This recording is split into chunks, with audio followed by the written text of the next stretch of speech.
It took a while, but corporate media are giving serious coverage to the Occupy Wall Street protests.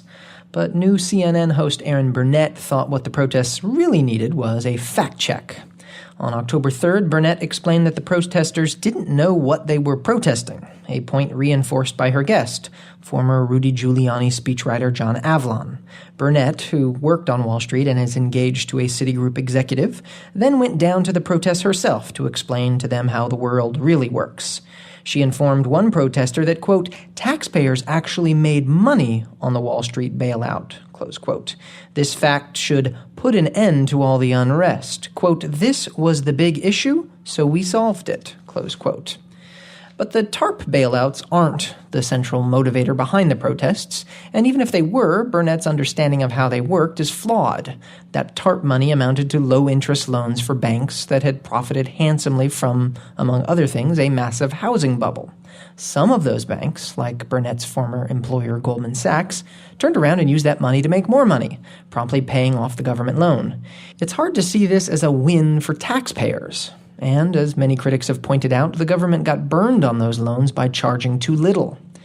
And remember, TARP loans are a tiny part of the total government bailout of the financial sector, which runs in the trillions of dollars. Most Americans didn't get low-interest emergency assistance, which is actually one of the reasons people are protesting Wall Street. To Erin Burnett, the fact that banks were rescued shows there's no reason to protest. I know it doesn't make any sense, but remember, it's the weirdos with the bongo drums who don't know the facts. What does it take to get a New York Times business writer to check out Occupy Wall Street? And that's not really a riddle, but it was answered by the Times' Andrew Ross Sorkin on October 4th.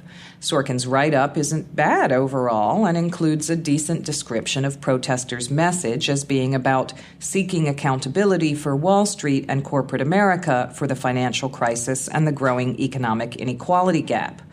But Sorkin's been criticized for being a little too chummy with his Wall Street sources, and his setup to this piece won't dispel that. He writes, quote, I had gone down to Zuccotti Park to see the activist movement firsthand after getting a call from the chief executive of a major bank last week, before nearly 700 people were arrested over the weekend during a demonstration on the Brooklyn Bridge.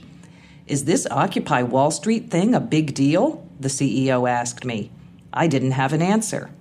We're trying to figure out how much we should be worried about all this, he continued, clearly concerned. Is this going to turn into a personal safety problem? Close quote.